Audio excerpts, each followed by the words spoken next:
Detective Jordan Roy had seen enough death to fill a cemetery. 12 years on the force, over 100 homicides processed, but the fourth body in 6 months felt different. The victim was Carla Mendez, a 32-year-old financial analyst living alone in a modern apartment building downtown. She lay strangled on her living room carpet, her phone placed neatly on her chest like a religious offering. There were no signs of forced entry, no defensive wounds, no DNA left behind. The killer had been careful, almost surgical. Jordan knelt beside the body and stared at the phone screen. The dating app was still open. Carla's last conversation ended with a simple message written by the killer, an invitation to a wine bar on Grand Avenue at 8 o'clock. The sender's profile name was Drewlock22. Jordan had seen that name before. 3 times before, on 3 other victims' phones. The same charming messages, the same invitation, the same method of strangulation. This was not a coincidence.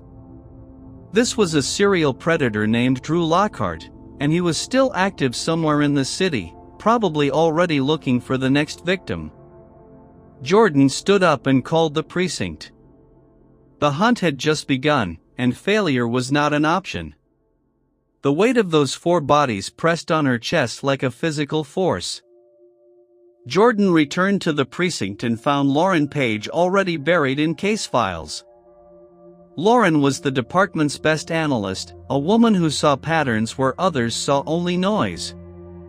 She had spent the night cross-referencing data from 12 different jurisdictions across the country. What she found was terrifying. The killer named Drew Lockhart had struck in Chicago, Phoenix, Atlanta, and now 4 times in their own city. Each victim was a professional woman between 28 and 34 years old, living alone, no roommates, no pets, no immediate family nearby. Each had been contacted through the same dating application within 48 hours of her death. Each had gone to a wine bar on the night of the murder. Drew Lockhart never used the same phone number twice. He never reused a photograph. He created fake identities from scratch every time, using stolen images from real people who had no idea their faces were being weaponized to lure others to their deaths. Lauren looked up at Jordan with dark circles under her eyes and explained that he was not just killing. He was performing a ritual, and every detail mattered to him. Jordan agreed that they needed to think like him to catch him. The clock was ticking toward the next murder. Jordan knew they needed to change tactics immediately. Waiting for the next body to appear was not an option. Lauren proposed creating a fake dating profile to lure Drew Lockhart into a trap. It was risky, dangerous, and against department policy, but the chief gave reluctant approval after Jordan argued for 20 minutes without backing down. Lauren spent 3 days building a fictional woman named Elena Ross. Elena was a marketing manager, 30 years old, lived alone, enjoyed red wine and photography. Her photos were generated by artificial intelligence, completely fake but utterly convincing to any human eye. Her phone was a burner purchased with cash at a convenience store. Her email was routed through 3 different privacy servers across 2 continents to prevent any tracing back to the police department. When Elena's profile went live on the dating app, Jordan and Lauren waited in silence, watching the screen for any movement. The first night brought nothing but boring messages about hiking and pets. The second night brought a notification that made both of them freeze. Drewlock22 had sent a message. The text was short and cryptic, exactly as expected. Jordan felt her heart race. The reply from Drew Lockhart arrived faster than expected. He suggested a meeting at the same wine bar on Grand Avenue, the following night at 8 o'clock, and mentioned he would be wearing a gray coat. Jordan read the message 3 times. This was the exact location where Carla Mendez had met her killer. Lauren ran a background check on the address and found nothing suspicious, just a normal wine bar with a back exit that led to an alley with no security cameras. Jordan arrived at the wine bar an hour early, wearing a concealed wire and a small camera hidden in a button of her blazer. 6 undercover officers positioned themselves around the building, 2 at the front, 2 at the back, and 2 inside pretending to be a couple on a date. Lauren monitored everything from a surveillance van parked across the street. At exactly 8 o'clock, a man in a gray coat walked through the front door. He was tall, clean-shaven, with calm blue eyes that moved across the room like a security camera searching for threats. Jordan felt her pulse accelerate but kept her expression perfectly neutral. The man approached the table where Elena was supposed to be sitting. The trap was set. The man in the gray coat sat down without asking permission and began asking questions about Elena's job, her apartment, and her family. Jordan answered carefully, sticking to the fictional biography Lauren had created. Everything about the man felt rehearsed, like lines from a script delivered 100 times before. He smiled at the right moments, laughed at the right jokes, and never once looked nervous or uncomfortable. Halfway through the second glass of wine, he leaned closer across the table and lowered his voice. He commented that most people lied on dating applications, but she felt real, almost too real. Jordan's hand moved toward her weapon under the table. Something was wrong. He knew something. Before she could respond, the man placed both hands flat on the table and looked directly at the hidden camera in her button. He smiled again, but this time the smile did not reach his eyes. He stated that she was not Elena, but that was acceptable because he was not Drew either. Jordan's blood ran cold. He had known about the trap all along and had walked into it anyway, just to prove a point. The realization hit her like a slap. The man calling himself Drew Lockhart did not attempt to run. Instead, he laughed softly, a sound that made Jordan's skin crawl. He explained that he had been watching her for weeks, that he knew she would set a trap, and that he only wanted to see how skilled she was. Before Jordan could react, the lights in the wine bar flickered and died completely. The room went pitch black. Screams erupted from other patrons. Chairs scraped against the floor. Glasses shattered somewhere in the darkness. In the darkness, Jordan felt a hand brush her shoulder, then nothing. She drew her weapon and shouted for everyone to get down. When the emergency lights came back on 12 seconds later, the man's chair was empty. The undercover officers outside reported that no one had left through the front or side doors. Lauren's voice crackled through the earpiece with panic. She announced that there was a back exit to the alley that they had missed on the blueprint. Drew Lockhart had walked into their trap and walked right back out without leaving a single trace behind. Jordan slammed her fist on the table in pure frustration. The killer had humiliated them completely. The next 48 hours were a nightmare of internal reviews and media leaks. The police chief suspended Jordan from active duty pending an investigation into operational failure. Lauren was reassigned to desk work. The local news ran the story on every channel with dramatic headlines about the dating app killer humiliating the police department. Jordan ignored the suspension and kept working from her apartment. She stared at the frozen image of the man's face captured from the wine bar's security camera. Facial recognition software returned no matches in any federal or state database. That meant Drew Lockhart had never been arrested, never served in the military, never applied for a passport, and never paid taxes under that name. He was a ghost. Lauren called late that night with new information. The fake photographs used in Drew Lockhart's dating profile belonged to a real man living in Oregon, someone who had no idea his images were being stolen. That man had never used any dating app in his life. Drew Lockhart was stealing identities not just from the dead, but from the living. Jordan felt a chill run down her spine. Lauren proposed a completely different approach after the failed sting operation. Instead of waiting for Drew Lockhart to contact another fake profile, they would analyze his communication patterns to predict his next move. She spent 72 hours without sleep, mapping every message he had ever sent across all known cases.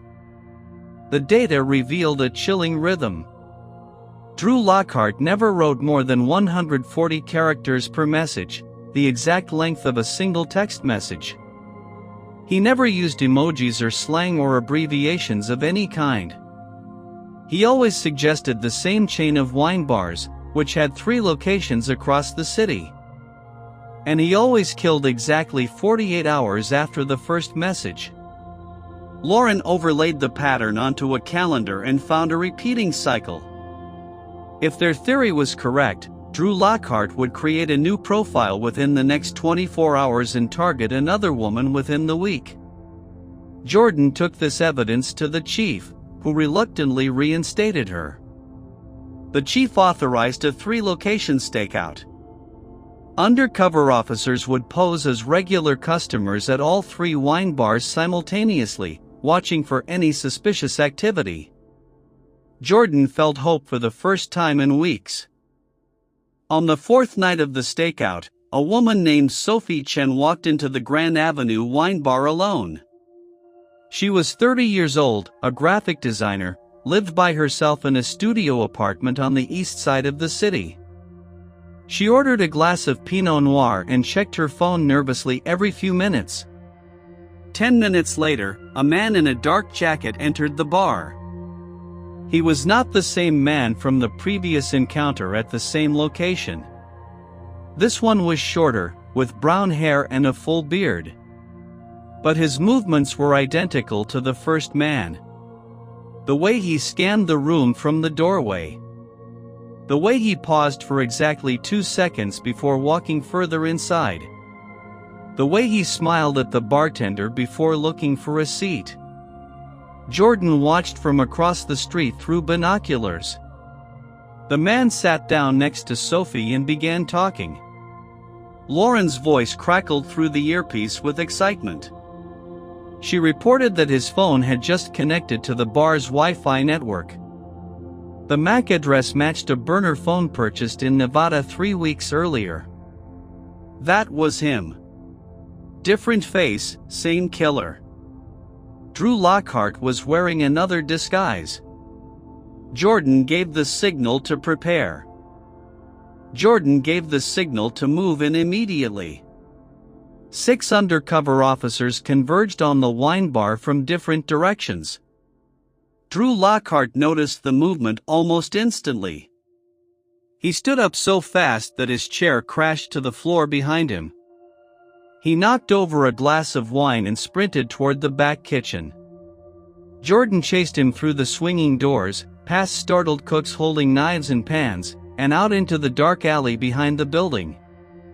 The suspect was fast but not fast enough. Jordan tackled him behind a dumpster, and the two struggled on the wet asphalt. During the struggle, the man's beard came loose in Jordan's hand. It was a prosthetic, attached with medical adhesive. The face underneath was older, more weathered, with deep scars along the jawline. Officers arrived within seconds and pinned the suspect to the ground. Jordan looked into his eyes and saw no fear, no anger, only cold amusement. He said nothing. He simply smiled. She had finally caught Drew Lockhart after months of hunting. The realization hit her like a wave. It was over. She read him his rights in a steady voice. Back at the precinct, Drew Lockhart refused to speak without a lawyer present. His fingerprints returned no matches in any criminal database anywhere in the country. His dental records did not exist because he had never visited a dentist under any known identity.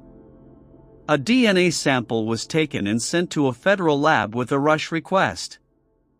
Lauren dug deeper into the man's belongings, which included a prepaid phone, 3 different sets of identification cards from 3 different states, and a handwritten notebook filled with coded entries. The notebook contained 147 names, dates, and locations written in a cipher that took Lauren 6 hours to crack. She recognized some of the names. They matched unsolved strangulation cases going back 15 years across 12 different states. Jordan realized the full scope of the horror. Drew Lockhart was not a serial killer with 6 victims. He was a serial killer with possibly over 100 victims. The dating app killings were just his most recent method. Before smartphones, he had used classified ads, chat rooms, and newspaper personal sections. Jordan felt sick. The DNA results came back on the 5th day. Drew Lockhart's genetic profile matched a cold case from Texas, where a man with that name had been reported missing by his family in 2008. Further investigation revealed that Drew Lockhart was a former medical student who had dropped out after a psychiatric evaluation flagged him for antisocial personality disorder. He had no criminal record, no history of violence, nothing that would have predicted the monster he became. When confronted with this information, Lockhart finally spoke without a lawyer present. He confirmed his identity but showed no remorse whatsoever. He described his methods with clinical detachment, as if discussing a science experiment. He explained how he chose victims based on loneliness, how he studied their social media for months before striking, and how he disposed of evidence so thoroughly that forensic teams found nothing. Jordan listened in silence, feeling physically sick. The man was not insane. He was perfectly, terrifyingly sane. The trial preparation began immediately, and the media camped outside the courthouse. Jordan testified for 2 full days. Drew Lockhart was charged with 6 counts of first-degree murder for the victims directly linked to his dating app profile, but prosecutors argued there were dozens more. Without bodies or forensic evidence, many cases could not be formally charged. Lockhart's defense team argued entrapment, claiming that Jordan and Lauren had provoked him into attempting another murder. The jury deliberated for 9 hours before returning a guilty verdict on all 6 counts. The judge sentenced Drew Lockhart to life in prison without the possibility of parole. As he was led away in handcuffs, Lockhart looked directly at Jordan and smiled. He said nothing. He did not need to. Months later, Jordan Roy requested a transfer out of homicide and returned to regular patrol duty. Lauren Page stayed behind, continuing to analyze cold cases that might connect to Lockhart's notebook. One evening, Jordan received a letter with no return address. Inside was a single photograph of an unknown woman in her 20s smiling at a coffee shop. On the back, handwritten in neat block letters, were words warning that she had stopped him, but there were others like him and always would be. Jordan filed a report, but no follow-up investigation ever identified who sent the letter. The case of Drew Lockhart was officially closed, but Jordan kept the photograph in a drawer at home. Some stories never truly end. They just pause until the next predator arrives. Jordan stared at the photo for a long time before locking it away.